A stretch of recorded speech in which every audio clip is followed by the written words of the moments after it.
Chapter 22. My phone ringing awakened me. It was still out in the living room.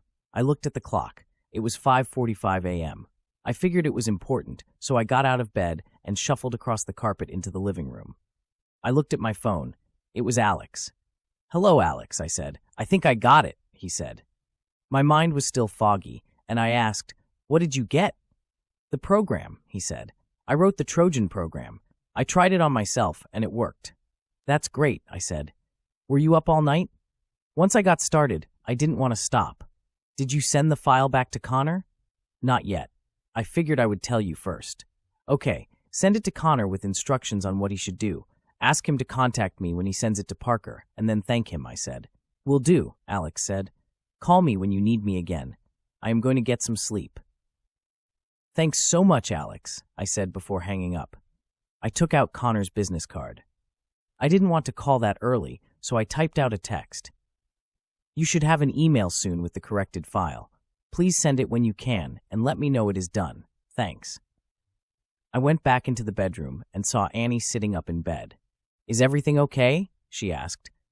"Alex finished the Trojan program already and is sending it to Connor." "Things are going pretty well so far," she said, knocking on the headboard. I was about to get back in bed with Annie, but just then, Bruno came into the room with his tail wagging hard. He looked up at me and barked once. "I guess his needs come before my needs," I said. "Don't worry," Annie said.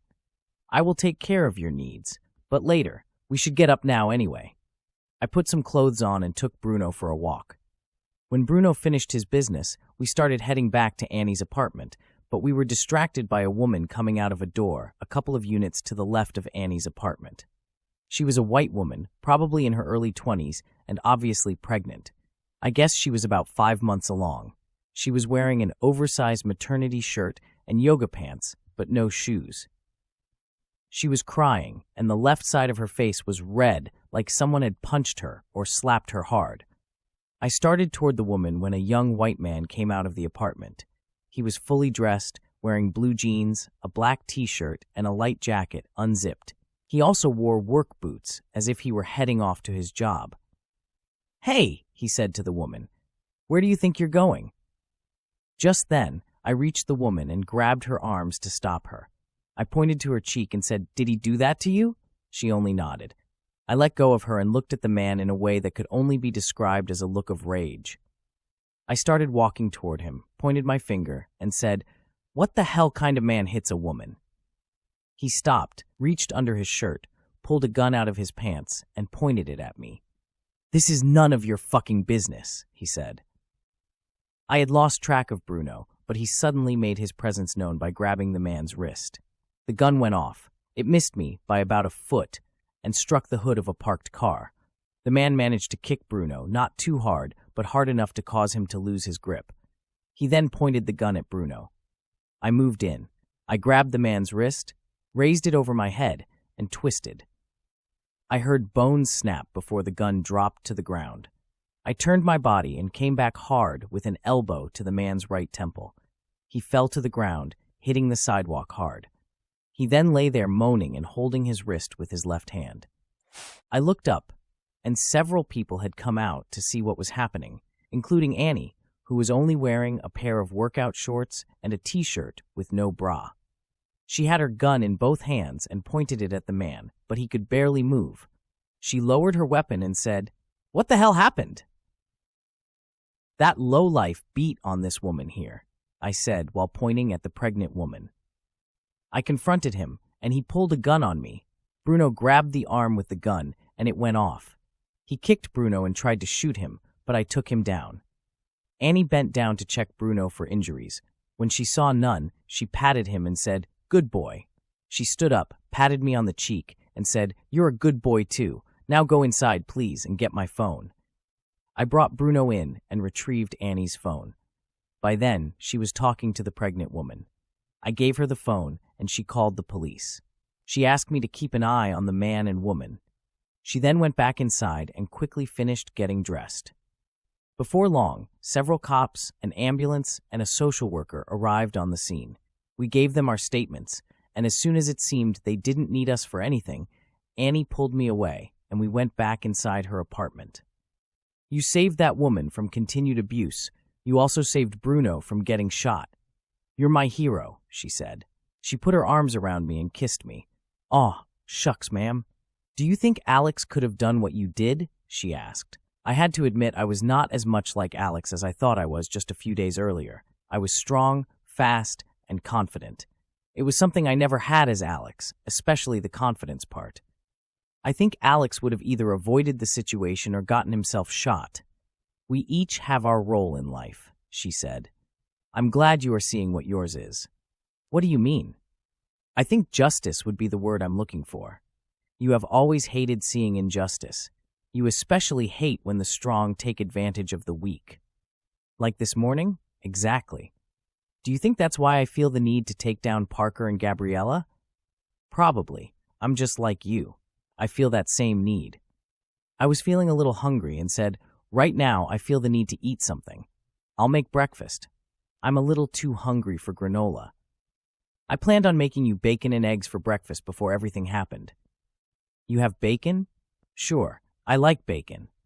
I mean, I looked in your fridge but didn't see bacon, I said. I always have some in the freezer and take it out sometimes when you spend the night. I took a package out last night.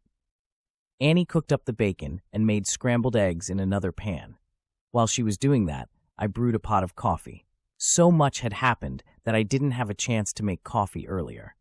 I poured Annie and myself a cup and sat down at the table. A minute later, Annie put the bacon and eggs on plates and sat down next to me. I like this better than going out for breakfast, I said. I'm happy to cook for you, John, but don't expect it every day. When I am back on the job, you won't see this too much. That's okay. I would eat cold pizza every morning if I could do it with you. Besides, I can cook too. I'm not a great cook, but I'm okay. I would enjoy an okay breakfast cooked by you, Annie said. When everything settles down, I will cook you a nice French toast breakfast. I'll even use whatever health nut bread you would like. Health nut bread? You know what I mean.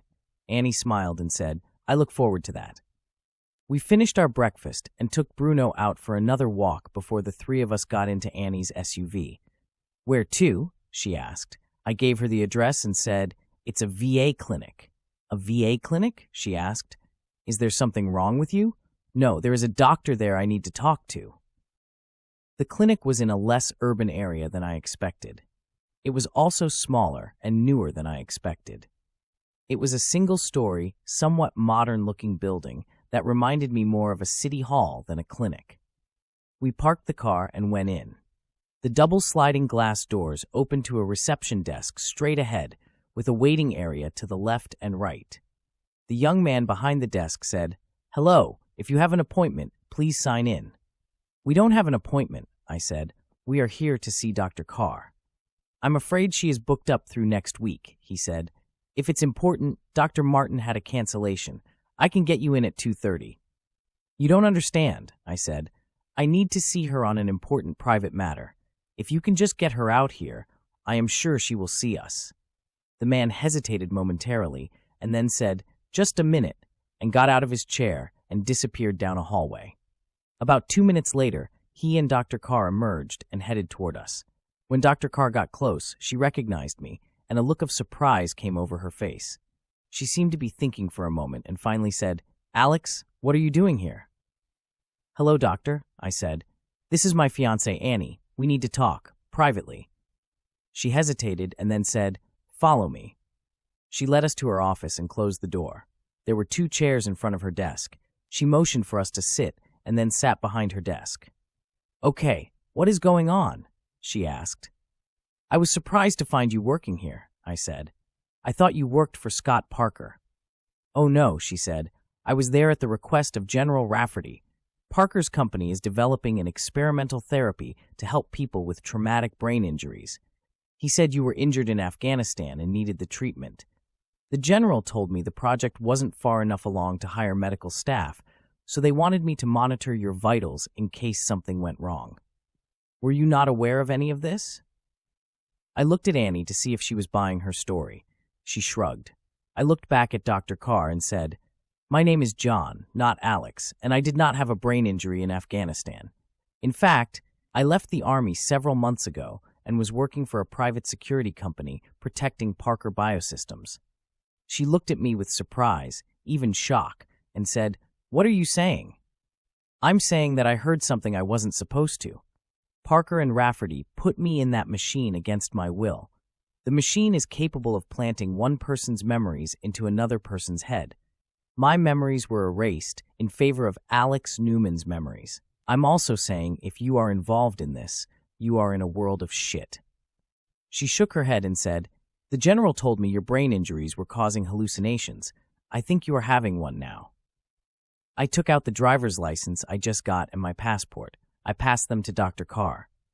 "Look at the names in the photos," I said. "Why do you think Parker called me Alex when I woke up? Look me up on the internet. Find my photo." Dr. Carr hit several keys on her computer and scrolled. After a minute or so, she looked up and said, "Okay, I believe you are not hallucinating, but what you are telling me is impossible." "It used to be impossible. Not anymore," I said. "Look, you don't have to believe it. I only need you to believe that Parker and Rafferty are up to no good. They want to use the device to infiltrate top levels of government, like the presidency. I'm afraid General Rafferty was in an accident and suffered a brain injury like you did, or at least like I thought you did," she said. "What?" Annie blurted out. She looked at me and said, "This woman is full of shit. We can't trust her." "It's true," Dr. Carr said. "They asked me to help again. I monitored the procedure yesterday evening." Annie and I looked at each other, and she said, "What happened?" "They told me it was a car accident," said Dr. Carr. "Not about that," Annie said. "What happened after the procedure?" "The general woke up and seemed fine," she said. "Did he seem different to you?" I asked. "I don't know," she said. "He seemed about what you would expect from someone after an accident." "Why? Did he behave differently than I did when I first woke up?" I asked. "Well, he seemed less confused, like he knew what was going on," she said. I looked at Annie and said, "I think Parker double-crossed Rafferty and put his memories into the general's brain." "This isn't a science fiction movie," said Dr. Carr.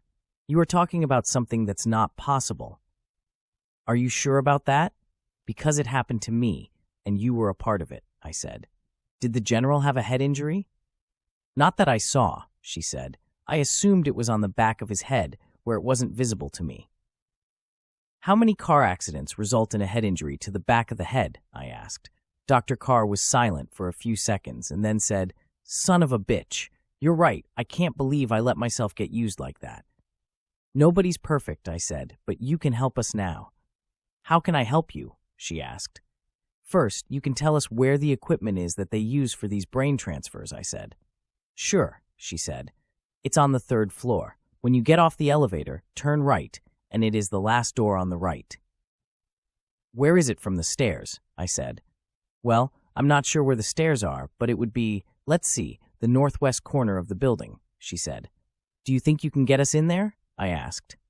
"I can't even get myself in there," she said. "I was invited. I was on their list when I got to the gate." "Okay," I said. "Can I get a phone number where I can reach you?" Dr. Carr picked up one of her business cards, wrote her cell number on the back, and handed it to me. I got out my phone and sent her a text message that read, "Call me if you think of anything else, John."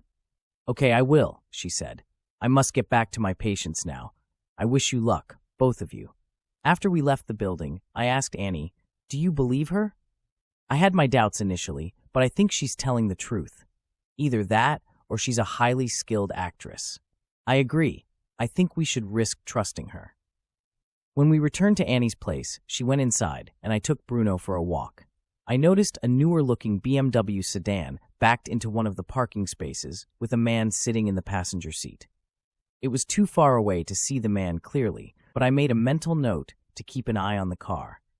When I opened the apartment door, Bruno entered first and immediately started barking and pulling on the leash. I held him back and pulled out my gun. I stepped inside and saw Annie in the living room with Gabby standing behind her, pointing a gun at her head.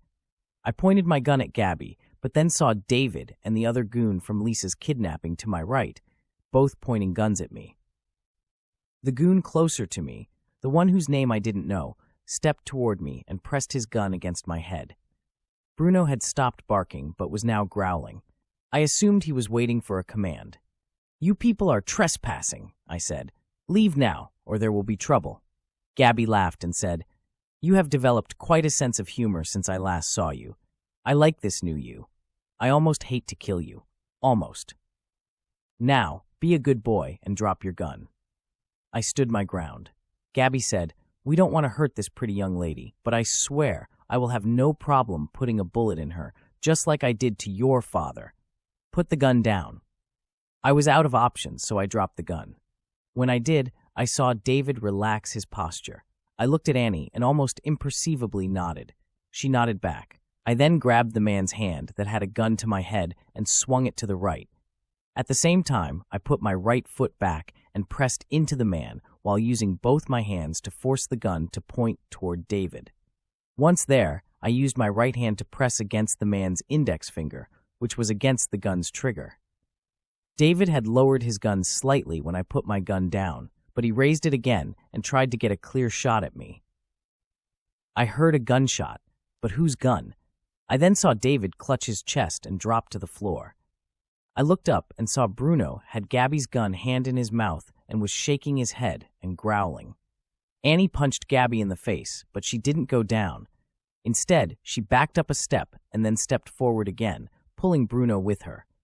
As she did, she swung at Annie's head, but Annie ducked and delivered a blow to Gabby's side, which caused her to double over in pain and fall on her ass. I still had my own problems and backed the man against the wall and started smashing his hand against the corner. After the fourth hit, he dropped the gun.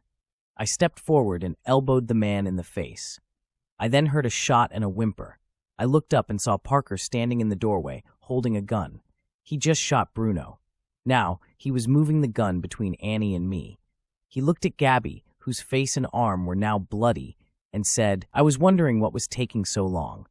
Just then, something hit me on the back of the head, and everything went dark. This audiobook continues on the next video. For more information on this book and others by this author, please visit charleshuss.com.